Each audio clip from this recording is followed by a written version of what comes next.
Hey, salut à tous et à toutes et bienvenue sur la chaîne de la Team Entrepôt. On a avec nous Arnaud, Axel et Thomas. Est-ce qu'on le voit bien? Il est beau, hein. Voilà, c'est juste ça. C'est nul à chier. Donc aujourd'hui on va parler d'Overdress, du format standard de manière générale et peut-être un petit peu d'un ressenti qui est présent pour certaines personnes de la communauté en manière générale, enfin, pour une tranche des joueurs. Ouais. À laquelle on va peut-être pas forcément s'identifier du coup, parce qu'on a cette vidéo qui va essayer de servir un petit peu de contre-argument, qui est que Overdress c'est peut-être trop simple, et surtout dans le deck build, il n'y a peut-être pas assez de diversité, pas assez de possibilités. Le fait qu'il y ait des raidlines, comme ça a été présenté au début, ça s'est pensé que chaque nation aurait eu des gameplays différents, et le fait que beaucoup de ces supports pour les raidlines soient bloqués dans ces raidlines finalement, restreints par le nom ou par une mécanique qui est propre à cette raidline finalement, limite un petit peu le deck build. Ouais. Et du coup on n'a pas vraiment la diversité entre guillemets qui avait été vendue au début. Mais là, en fait, pour mettre un petit peu de contexte, le but de cette vidéo, comme il vient de le dire, ça va être de présenter des decklists d'un tournoi qui a eu lieu à Parkage, qui regroupait 25 joueurs, je crois. 25, ouais. Et en fait, moi j'ai trouvé ce tournoi très plaisant du coup parce que j'ai été surpris de rencontrer pas mal de decklists qui étaient assez originales et qui proposaient des choses assez nouvelles. Et on aimerait montrer du coup qu'avec Overdress, si on teste les choses, si on sort un peu des sentiers battus de ce qui est dicté par le nom des cartes, etc., si on essaie de trouver des mix un peu sympas, on arrive à faire des belles choses. Moi je trouve que le deck build à Overdress est assez cool. Et c'est ce qu'on va montrer aussi dans ces decklists là qui ont perform à ce tournoi de 25 joueurs. Et on va en parler tout simplement de ce qui en fait leur originalité, leur force. Et on va voir qu'il y aura des decks qui jouent la même raidline, ou du moins sur le papier sont sur le même boss monster, le même grade 3, mais qui ont des optiques très différentes, des forces et des faiblesses différentes, et surtout une vitesse différente. Qui n'est pas la même. Ouais. Voilà. Je te propose qu'on commence par du coup la decklist qui a gagné, qui est la tienne, qui est une decklist Barrow Magnus. Donc c'est Barrow Magnus. Le petit twist avec cette liste. Donc moi ce qu'il faut savoir c'est que Barrow Magnus, j'aimais énormément la version BT03. 7 draw, Woman. Je la trouvais super agréable à jouer. Qui est aussi une decklist qui est assez innovante en soi. Je crois que c'est Mehdi qui est joueur parisien qui a top avec. Qui avait topé avec, ouais. Du coup ça avait rendu mon attention, je l'ai testé, j'ai trouvé hyper agréable. J'ai littéralement rien changé de sa liste, je trouve vraiment trop bien. En fait, personne n'avait pensé à jouer 7 draws avec Barrow Magnus, puisque c'est un deck qui va DK out très très vite. Et au final, les 7 draws apportent plus de stabilité parce que Barrow Magnus, malgré tout, c'est un deck qui peut être très agressif, mais c'est un deck où il faut ses pièces en fait. Oui, t'as besoin de pièces, et quand tu te fais rush en early, t'as toujours ce dilemme des fois de dire est-ce que je défends mais du coup après je vais devoir défausser les pièces pour le ride deck, ou alors est-ce que du coup je prends mais du coup je me mets dans la sauce très très vite et il faut que la game se termine rapidement. Et la version 7 draw était vraiment super agréable de ce côté là. Donc là BT5 sort et je vois deux cartes qui retiennent vraiment mon attention, qui sont le poney. Le poney qui est simplement un Dimension Creeper comme à l'époque. Donc quand on est dans la soul, on va le bind pour soul charge 2. Donc ce qui en soi est juste un plus 1 de soul. Mais le plus 1 je le trouve plutôt pertinent puisque souvent on va soul charge par 2 dans Barrow Magnus. Et la redline fait passer à 6 de base. Donc quand on va faire nos Curtis et notre Pandemonium, souvent on va se tomber dans les 14. Et le poney il apporte la 15ème quand on va pas forcément devoir commit depuis la main, puisque la carte on va la mettre directement par l'effet de Spartan quand on va rider notre Barrow Magnus. Donc souvent, ce qui était aussi un problème que j'avais, c'est que je devais mettre des cartes de ma main en soul, et souvent c'était soit des shields, soit des vraies pièces de combo, mais j'avais pas de slot un petit peu dédié à ça. Et c'est normal parce que finalement je voulais pas avoir des cartes, des briques entre guillemets.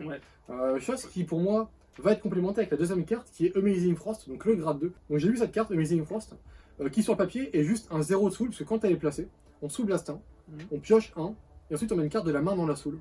Si on a 8 cartes non différents, elle gagne 5000, et si on a 10 cartes non différents, elle va gagner 10 000. Donc en soi je cherchais pas forcément le power up, même si ça marche très facilement, étonnamment dans Barrow Magnus. Je m'y attendais pas forcément au début. Combien tu joues de cartes différentes là dans cette liste? Alors de tête il y en avait une, alors il y avait une vingtaine. Là, je pourrais le faire mais il faudrait que je compte tout. J'ai maximisé un petit peu les heals différents. Avec le World original aussi.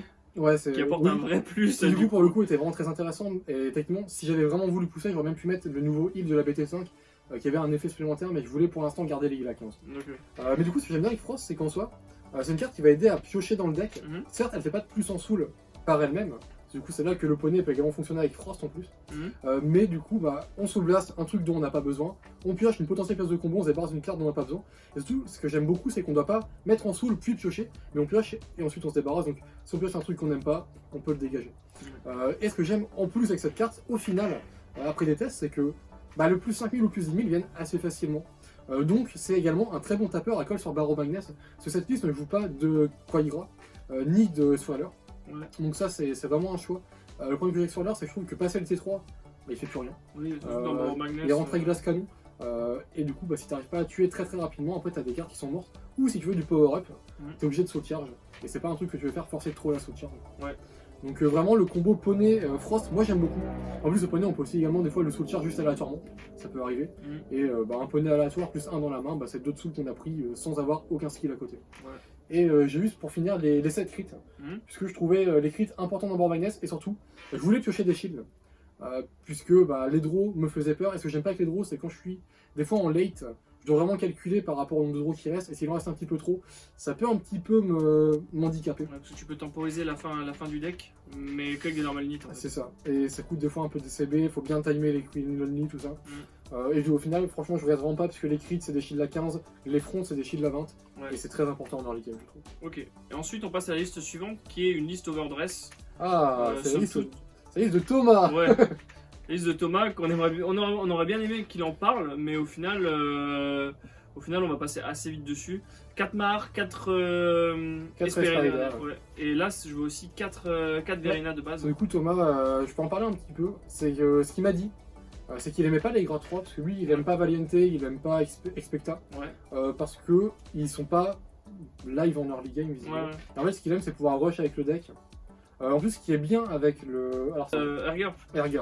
C'est que moi, souvent, quand je joue contre Thomas, je vais avoir tendance, si il met un Arx en early avec un CB et qui se, entre guillemets, se self-deny en laissant une front, je vais forcément taper le rire pour pas me prendre les plus 10 000 de Nirvana. Et lui, il joue souvent le Erger dans cette optique de si je me fais deny, en plus d'avoir un petit peu de potentiel multi, parce que bon, on peut avoir un Trickstar boosté pour attaquer à 10 quand l'adversaire au grade 2, et derrière mettre le Erger et débloquer les 10 000 de Nirvana. Donc le Erger est vraiment pas mal, je trouve, pour débloquer justement de ces petites situations quand l'adversaire veut justement jouer un petit peu, jouer au con. Et là, tu prouves que t'as été. Bah, toi, t'as pas été con.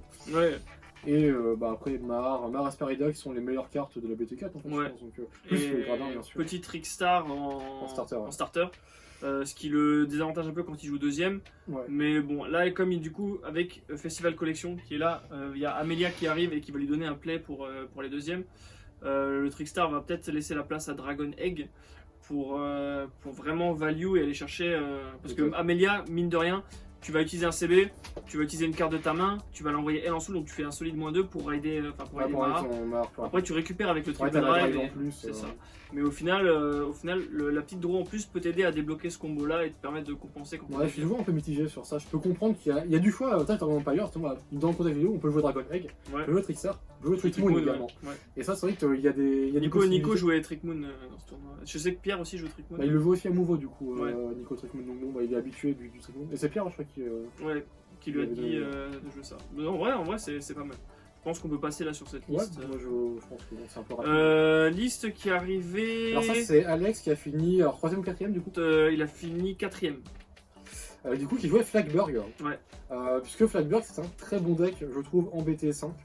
Enfin surtout en BT4 en fait, parce que la BT5 je crois qu'il n'y a rien de BT5 dans cette liste. Non. Non il n'y a pas de BT5, c'est vraiment juste Inlet ça marche bien.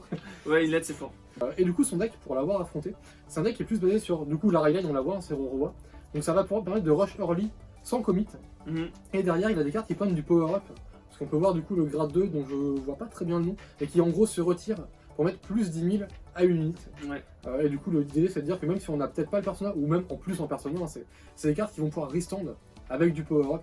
On a également du coup alors Spiritual Body Condensation qui sous Blaster reborn un truc plus 5000. Donc pareil si on reborn un Inlet ou n'importe quoi, en fait, de toute façon, le 5000 passe un palier. Et sur Inlet, un 18, c'est très embêtant parce que 18, quand on est à 13, il faut 10 000. Et on sait tous que 10 000. Il n'y a que les draws maintenant. Il y a les draws, il y a quelques cartes qui traînent dans certains bits de temps en temps, mais 10 000, c'est toujours un chiffre un peu awkward actuellement dans Overdress à garde. Mais moi, ce que j'aime beaucoup avec cette liste, et du coup, la nouveauté vient de la Rideline Roro, parce que sinon, c'est une liste assez classique. Mais avant, du coup, comme la Rideline Flagberg était pas spécialement forte, on était obligé de jouer la Rideline Zorga. Et on jouait des orders pour aller avec. C'est ça. Et donc du coup, tu combrais ton main deck de slots, donc tu n'avais pas forcément besoin d'order, parce que en fait, tu n'avais que envie de jouer Spiritual Body Compensation, mais pour value la Rideline Zorga, il faut jouer beaucoup d'orders, et du coup, tu peux jouer moins de cartes actives du coup, comme ce G2 là. Et maintenant, la Rideline Roroa, en fait, elle est bien parce qu'elle marche toute seule en fait. Ça te permet d'avoir un petit rush en early, et moi, c'est un joueur que j'ai affronté en tournoi. Et le gros problème que j'ai eu face à cette liste, c'est que du coup, en fait, moi je jouais prison et en fait, t'as un rush quasiment gratuit avec Roroa. Et quand tu joues contre prison, bah du coup, tu peux pas débloquer. Parce que les tokens en plus ça te fait chier. C'est ça, les tokens ça me fait chier en fait. Du coup, et comme prison c'est un deck qui scale, c'est-à-dire qu'au début tu vas avoir très peu de mains, et puis ça va monter au fur et à mesure que tu débloques tes triple drive, que tu fais chier un peu l'adversaire, que tu le forces à brider un peu son jeu par des cartes comme Période Turquoise, ou quand tu l'obliges à payer des costs qu'il n'aurait pas envie de payer initialement. Quand tu joues aussi la grade 3 qui le force à rester des cartes. Voilà, c'est assez intéressant. Mais par contre, là, en fait, comme il joue des tokens, j'ai pas beaucoup de cibles pour empoisonner et il peut quand même me mettre un petit rush qui, malgré tout, fait le café. Ce qui est fort avec Flyberg, au-delà du fait que bon, ça fait de la multi, hein, ce qui déjà en soi est quand même pas mal, c'est que plus le deck va grind et plus il va te bouffer parce qu'il retire du terrain à chaque tour, il fait de l'adro et comme il fait de la multi de base. Et là, du coup, ce qui est bien avec cette liste, c'est qu'en plus, l'early game il l'a en plus. Oui. Donc vraiment, il est actif toute la game. Enfin, tout en libérant des slots dans le main deck en fait. Oui. C'est ça qui est assez ouf. Et tout en faisant chier un des gros decks du méta, à savoir du coup Prison, moi ça m'emmerde les tokens, hein, on va pas se mentir. Et du coup en fait il a juste son early il est tout trouvé. Il ride, il génère ses tokens, il tape, il colle rien, il emprisonne un truc depuis la main qui pourra revenir sur son T3, qui pourra lui générer comme le petit G1 là, soit de la soul. Même des deux en fait, la soul et des CB, ce qui lui permet de libérer la prison facilement. Donc Flagberg, c'est un deck que j'avais pas du tout calculé. Et de par cette liste là, en fait, c'est un deck qui est ultra relou pour prison. Plus relou que le deck que la version de Mathias qu'on va voir tout de suite. Après, on peut le dire du coup, mais c'est vrai que Flagberg, de manière générale, c'est un deck qu'on avait pas tant calculé que ça. Alors, sur Twitter, ça en parlait un petit peu depuis quelques semaines. Donc on sentait qu'il y avait un petit truc. Mais là, sur le tournoi, il y a eu 2 Flagberg en top 4. Ouais. Et quand même, c'est pas forcément ça qu'on pouvait s'attendre en lançant un tournoi comme ça, BT5. Il y avait déjà beaucoup de diversité dans les decks présents, mais Flagberg, je sais pas combien il y en avait de présents le jour même. 2. Deux 2 ou 3 peut-être max. Et du coup, bien joué à Alex qui a fait cette liste, bien joué à lui. Je vais mettre du coup la liste de Mathias à l'écran, donc qui elle est du coup, comme je l'ai dit avant, une liste Flagberg. Mais avec une optique différente en fait, puisque lui va se reposer du coup sur la Raiden Zorga et du coup les orders. Donc là la différence notable, c'est qu'il joue en fait, il joue la Raiden Zorga. Ouais, du coup il y a donc, pas... donc on passe de 3 à 7 orders main deck et en fait il utilise l'order de Zorga, je sais plus comment ça s'appelle. Ouais, je sais plus, c'est Gold Zorga quoi. Ouais. Des fois c'est un order, drive plus 1, ce qui est plutôt pas mal. C'est pas déconnant, parce que Flagberg, le problème c'est que pour jouer contre il y a 2 solutions, soit on garde les rires, on garde Flagberg, soit on fait l'inverse, mais du coup le truc c'est qu'on se dit Flagberg souvent c'est le choix le plus safe à nos gardes, qui coûte 3 quarts de la main. Oui. Il faut savoir juste pour rappeler ceux qui ne connaissent pas l'effet de Flagberg, si tu as fait 5 attaques ou plus, fais 11 tours et c'est 3 cartes pour garde. Et gagne plus 10 000. C'est ça. Et donc du coup en fait c'est une carte qu'on a très peu envie de PG au final. Et donc le fait qu'il débloque 3 drives, ça augmente la proba de crit, ça augmente la proba de... Il en joue 7, 8 Il en joue 7, ouais. 7 plus l'overtrigger, donc techniquement 8. Mais c'est plutôt pas mal vu de jouer cet order là. Surtout dans ce deck là quoi. Après comme dit, disons qu'il développe peut-être un peu moins d'early, il vise peut-être un peu plus le late entre guillemets. Ouais, c'est ça. Et c'est vrai que du coup par contre ce qui est bien avec la Raiden Zorga, c'est que ça aide vraiment à dig pour les pièces. Du coup Soul Blast, Draw 2 des fois sur l'order. Après on récupère l'order, donc vraiment en termes de CA c'est vraiment pas mal. Les Dorian sont vraiment pertinentes dans Flagberg. Peut-être plus malheureusement que la Raiden de base Flagberg en soi. C'est ça, c'est un peu dommage. Qui se colle et qui du coup enlève le Hassou au deck, qui en a un peu besoin. Peut-être un peu moins maintenant qu'il y a une net malgré tout. Ouais, mais non, mais à voir ce que ça va donner avec la PR du coup qui développera une 6ème attaque potentiellement. Mais en tout cas, là ce qui est vraiment bien, c'est que les deux decks à affronter jouent pas du tout pareil. Et surtout pour moi du coup qui joue prison, l'un est clairement plus un mauvais match-up que l'autre.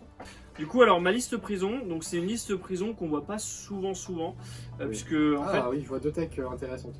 Ouais, il y a 2 techs intéressantes, mais au-delà des techs, c'est la vitesse du deck en fait qui va changer, puisque moi je joue donc forcément la grade 4, je joue la PR, mais surtout je joue Période Turquoise qui va être très emmerdant puisqu'on est dans un format où il n'y a pas beaucoup de contrôle. Je veux dire là on a vu Magnolia, Flagberg un peu quand même. Mais mais tu vois si tu joues contre un Bruce par exemple, Gravidia contrôle, mais la plupart des decks comme Bastion etc vont avoir du mal à gérer Période Turquoise et donc c'est ultra intéressant quand même de garder cette carte. Et en fait ce qu'on va voir dans les listes prison classiques, c'est que tu vas avoir des cartes des decks qui vont essayer de faire emprisonner très vite l'adversaire, enfin faire emprisonner vraiment, très vite beaucoup. En fait, maximiser la prison pour débloquer la puissance de Seraph. C'est ça. Et du coup, en fait, tu vas avoir la petite commune, je sais plus comment elle s'appelle. Ah, celle qui uncuff, non, celle qui met l'affaire d'une carte sa main en dessous, en prison et les droit. pioches, ouais. Oui, Alors moi, c'est une carte que j'aimais bien quand il n'y avait pas la PR. C'est une carte que j'aime moins du coup parce que ça m'est déjà arrivé de jouer contre. Et du coup, je me dis, bah, très bien, il me débloque, il me donne des pièces en fait. Et c'est ça aussi le risque. Et il y en a qui jouent la G1 double rare aussi de la BT4. Ah, Glimmer. Ouais, Glimmer quelque chose. Qui dit si t'as avant-garde avec Seraph, elle gagne 5000. Et si t'es avant-garde avec Seraph, ou il faut 3 en prison, un truc comme ça. En gros, elle colle une copie d'elle-même depuis le deck et c'est un boost à 13. C'est ça. Et du coup, en fait, ça veut dire que ton game plan, vraiment optimum, tu vas le débloquer au niveau du grade 3 à partir du moment où tu es sur Seraph. Et donc, en fait, ce que j'aime beaucoup là avec cette version du deck, c'est que c'est une version qui va pouvoir rush T2. En fait, on va pouvoir avoir tous les jeux 2 là que tu vois là, Période Turquoise, Malachite et Agra Rouge. Agra Rouge, en fait, c'est des cartes qui gagnent 5000 quand il y a 2 ou plus en prison. Et c'est des trucs que tu t'es pas dit que tu vas avoir très vite. Tu vas Ride Rosa Pink, le adversaire va mettre une carte, et là tu as Bug Motor dans la liste, et voire Malachite, qui vont te permettre d'atteindre le 2, voire même le 3, ce qui peut donner la pioche de Cheval Stud. Ce qui fait que le deck va te permettre de récupérer de la main plus vite. Et en plus le deck va mettre une pression beaucoup plus rapidement, mettre de la prison peut-être plus rapidement. C'est ça. Si les cartes sortent et qu'il y a Perio, bah c'est bien de sortir ces cartes, mais elles ont moins 5000, elles pourront même pas forcément counter rush par elles-mêmes. Exactement. Savoir peut-être à plus commit adversaire, du coup tu pourras plus emprisonner facilement derrière. C'est ça. Ça a l'air. C'est ça, en fait tu vas vraiment emprisonner beaucoup plus vite sur ton T2 et pas sur ton T3 comme le deck classique. Et après tu vas le dissuader au maximum de sortir de la prison, ce qui est pas mal parce que du coup au final après tu vas pouvoir enchaîner sur la serve grade 4 et en fait le deck fonctionne assez bien comme ça. Souvent au T2 tu peux avoir 3 de prison et commencer à récupérer de la value avec Cheval Stud. C'est le but du Cheval Stud il est vraiment très fort. Et en point de Bug Motor, ce qui est super stylé, c'est qu'en fait tu peux emprisonner des triggers et tu vas encore dissuader l'adversaire de le sortir, surtout que maintenant... Les triggers en plus ils ont même pas forcément 5000. C'est ça. Donc tu vas booster en négatif peut-être. Ouais. Et si tu boostes pas en négatif, du coup tu seras emprisonné au tour d'après. Donc c'est vrai qu'un trigger en plus maintenant, souvent quand ça booste un grade 3, la plupart du temps le trigger s'il a un effet, il fait même pas passer un palier en fait. C'est vraiment une carte que tu as peut-être envie de laisser en prison. Et il y a 2 autres cartes du coup sur lesquelles je suis curieux, c'est du coup Taser. Ouais. À quel point est-ce qu'elle fonctionne, parce qu'on la voit pas. Taser, elle a l'air vraiment cool sur le papier et on voit pas. Alors moi en tout cas j'ai pas l'impression de voir beaucoup de listes qui la jouent. Elle est incroyable. En fait elle est jouée dans la liste classique x1 ou x2 comme là, parce que tout simplement en fait c'est une tech anti-Magnolia en fait. Magnolia qui est toujours d'ailleurs, puisqu'on n'a pas encore eu la baniste, le gros deck du format BT4 et même BT5 du coup. Là on peut soit emprisonner les inlets, soit emprisonner Magnolia qui va ressortir, on va emprisonner de la soul. Donc si le mec gère mal sa soul, on emprisonne Magnolia, il est obligé de le libérer, on le reste, du coup il peut pas l'écraser et du coup ça fait qu'il passe de 6 attaques à 5 attaques. Tu lui fais un attaque juste sur ça. Voilà. Ou alors il doit commettre un Magnolia depuis sa main, mais du coup il le ride pas. Oui c'est ça. Ça va lui dessus. C'est ça, et après ça repart en prison et il se retrouve avec la même problématique. Et de toute façon en fait ce deck il est designé contre Magnolia en fait. On va avoir de l'early très vite, on va emprisonner très vite, on va essayer de gérer une Inlet Pulse assez vite. Tu vois qu'aussi il y a l'Order qui est là pour gérer Inpix, puisqu'en fait il emprisonne toute la back row. Et le mec met Inpix en back row. Inpix, pour ceux qui savent pas, c'est le renard qui empêche les cartes d'être ciblées. Je crois que c'est la colonne d'être ciblée. C'est ça, c'est à moins de 3 rares. Et le deck fonctionne aussi pas mal dans le miroir, parce que comme tu es le premier qui agresse, t'es vraiment le premier à prendre l'avantage quoi. Okay. Le mec doit gérer très vite un rush dans prison qui a pas beaucoup de mains au début de partie, tu vois. Il se fait emprisonner des unités très vite depuis la main, depuis le top deck. Du coup il doit gérer ses costs pour répondre par sa propre prison et pour libérer la sienne, tu vois. Donc tu prends un avantage sur le rush grâce à cette liste là qui démarre plus tôt par le fait de pas jouer la G1 qui marche que quand t'es G3 et de jouer la Ncuff qui du coup ne gagne pas de power et du coup qui peut se prendre un trigger def assez facilement quoi. Liste suivante, ça on l'avait déjà vu. On va passer à la liste de... Ouais, alors c'est pas une liste qui est top, mais c'est une liste qui est assez intéressante. Ouais, j'ai joué contre du coup au premier round. Ouais. J'étais pas prêt pour le rush que je me suis pris vraiment au T2. Où je me suis pris du coup au début, je revois, je fais bon. Je sais pas ce que c'est Magnolia quand même. Mais ce qui m'avait surpris déjà c'était la mate, alors je sais plus comment elle s'appelle. Radilina. Ouais, Radilina, voilà. Qui du coup au T2 m'a posé un Momoke en plus de la Raiden qui avait ses tokens. Donc il m'a commit à mort très facilement et il m'a mis 3 ou 4 dégâts comme si c'était rien. Ouais. Du coup, en fait, c'est un peu comme on disait tout à l'heure avec avec Flybird. Ouais. C'est que Roroa, c'est une raidline qui est très très pratique, puisque tu commites rien. T'as au début un boost sur ton premier tour, donc à 13, si tu mets un 15, ça fait un pass, ça suffit à défendre. Et au T2, t'as potentiellement 2 colonnes à 10 qui sont présentes. Et c'est vraiment pas mal. Après, Radivina, du coup, qui fonctionne vraiment sur le T2. Ouais. Mais après, elle colle un Momo qui est gratos. Et je suppose que du coup, ça permet quand même de débloquer. Si elle se fait pas gérer, ouais, non. Je sais pas, ça met un peu de board rapidement. Ouais. Ça permet de rush un petit peu. Après, Magnolia, le reste, t'en as plus besoin. Et comme Magnolia, en vrai, c'est assez. Enfin, je veux dire, c'est assez ligne droite, tu vois ce que je veux dire? C'est-à-dire que peu importe les rires que t'as sur le board, tant que t'as in-pix, inlet et les limites. J'ai oublié son nom. Ginos là. Tout le reste, tu peux à peu près être plus flexible, quoi. Du coup, il y a des techs que j'ai pas forcément vu pendant la game. Alors, Ideal Faraway, le Magnolia Gold, Ouais. qui, quand un rire attaque, on choisit une unité sur le terrain, je crois, ou un rire, je sais plus. Et quand il attaque pendant ce tour, à chaque fois qu'il y a une attaque qui est déclarée, la carte gagne plus 5000. Oui. Parfois que c'est un autre rire. Mais en gros, sur Magnolia, si on le met sur une carte et qu'il y a 5 attaques avant, plus 25 000. Ouais, et là, en fait, là où la liste est marrante, en fait, ce que j'aime bien, c'est qu'il y a le petit lémur là, qui dit quand une carte attaque, il gagne 5000. Il est à 5 de base, c'est un G1 5.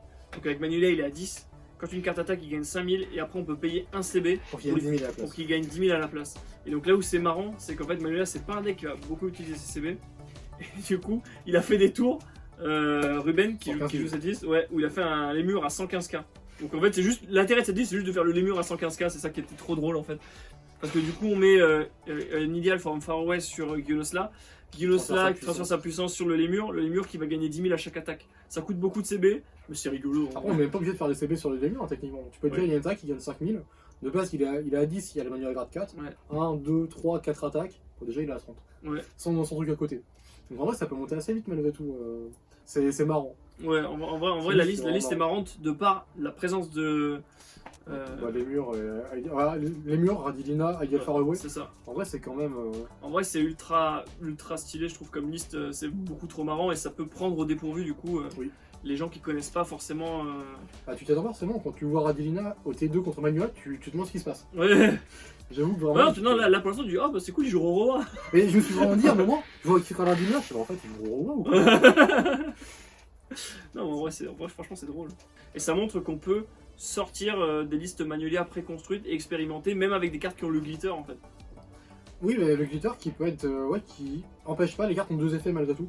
Et à certains moments, même Radivina qui a l'air d'être une carte très restreinte à Roroa, je trouve pas si mauvaise. Enfin, je trouve pas mauvaise en fait. Après, ce qui est marrant avec Radivina, du coup, c'est que c'est une grade 2 quoi. Les glitters qui ont le grade 3, eux sont beaucoup plus rigides. Forcément, oui. Et là en fait, dernière liste qui est une des miennes en fait, que j'ai pas joué au tournoi mais j'ai hésité. Donc on s'est dit on va la mettre dedans, c'est une decklist Gravidia World plus. Donc c'est à dire que on va beaucoup jouer sur le support World et le support Gravidia. Donc la rideline c'est pour moi la meilleure rideline de Brangate parce que c'est la seule qui fait du plus 2. Non, il y a Eva peut-être. Eva qui va chercher un. Eva elle va chercher 2 fois son order. Ouais c'est ça. On ride Routis qui va chercher le World. Et ensuite, on raid Gravidia grade 2 qui, si on a placé un météore T1, nous permet de soul blast 1 pour piocher 1. Ouais, tu soul charge avec ton météore, du coup tu soul blast 3 pour draw. C'est ça. Et du coup, on a fait un plus 2 sur cette raidline. Ce qui est somme toute assez. Et après, Gravidia arrive, mais 2 météores fait piocher 2. C'est ça, ouais. Ce qui en vrai, c'est un plus 1 minimum à chaque tour. Quand ça se passe bien, c'est plus 1, plus 1, plus 2. C'est ça. Et si ça se passe mal, c'est-à-dire on n'a pas pioché le météore T1, au final c'est. C'est plus 1, plus 2. C'est le même CA qu'en fait une rideline classique de Brandgate quoi. Oui, une carte qu'on voit. Alors moi j'ai jamais vu dans la liste Gravidia World. Ouais. Alors je sais que toi ça fait un moment que tu la joues du coup. Ouais. T4. J'aime bien en fait. C'est ça, souvent ce que tu fais du coup, c'est que tu mets tes météores. Tu essaies de compter combien tu vas blast pour pouvoir passer en Abyssal Dark Knight après l'attaque de Gravidia pour pouvoir débloquer le boost de ce grade 2 là et avoir son côté défensif du coup. Ouais, c'est ça. Qui est un intercept depuis la back row à 15 000. Ouais, quand t'es en Dark Knight, il est juste intercept depuis la back row et il boost, donc c'est un boost à 10. Et on voit aussi du coup qu'il y a l'Obscutéide qui gagne son plus 10 assez facilement, parce que dans Gravidia en fait on va avoir du mal à avoir des colonnes boostées. Et donc du coup en fait l'Obscutéide va taper à 23 avec le personnage 33. Comme on a très peu de cartes actives dans le deck, ça reste quand même assez sympa. Quoi. On voit la liste, du coup t'as 6 météores plus 4, donc t'es à 10, t'as 3 worlds, 3 personas, et après t'as 16 triggers, donc c'est vrai que les slots sont vraiment très limités, t'as l'APG. 4 PG. c'est compliqué. Ouais, mais Enfin, après, c'est compliqué. Attention, le deck est très très bon, le deck met de la pression là-dessus. Ouais. Mais je veux dire, en termes de deck build, forcément, il y a des choix à faire. Oui, c'est ça. Et moi, j'ai fait ce choix-là parce que je trouve ça. L'Obscurate, je le trouve marrant parce qu'en fait, c'est un gros tapeur pour aller tout seul, pas besoin de le booster. Et après, il y a cette polyvalence offensive-défensive qu'apporte Le grade 2. le cardinal grade 2, quoi. Mais voilà, cette polyvalence, c'est un boost à 10, mais c'est aussi un 15k shield. Donc ça, Tu peux c'est. commit facilement. Et c'est aussi un tapeur si on a envie. Donc c'est assez sympa, quoi. Puis après, on joue les Shadowrami tokens pour avoir des boosts à 15. Boost à 15 sur les 2 grades 3 qu'on a, donc ça fait du 38, du Ça passe 48. des paliers, ouais. Ça passe des paliers assez Le énormes. boost à 15, c'est nickel. Et en plus, si on double les triggers avec Gravidia, c'est nickel. Effrayant. Après, le deck est pas fait pour aller sur la durée. Hein. On voit qu'il n'y a aucun moteur de recyclage. J'ai cuté le moteur de recyclage. La grade 2, du coup. Ouais, non, le deck est pas fait pour aller sur la durée. Hein. Donc voilà, c'était le dernier deck qu'on voulait vous montrer. Et je pense qu'on a fait déjà un bon petit tour de. Ouais, je pense qu'on a pu montrer que.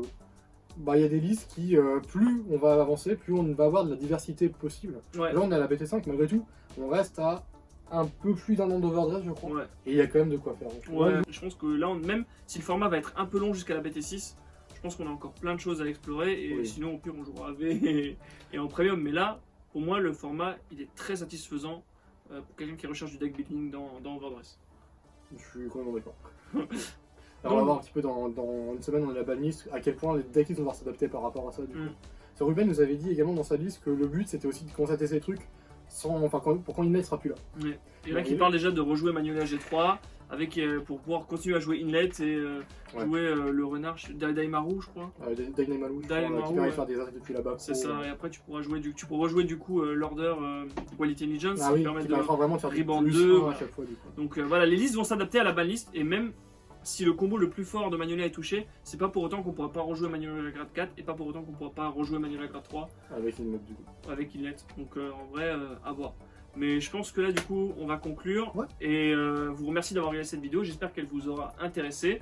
N'hésitez pas à précommander, enfin à commander même, parce que c'est sorti maintenant, la Festival Co et la Premium Co. La Premium Co est déjà épuisée. Donc si vous n'avez pas votre support Premium, c'est le moment ou jamais.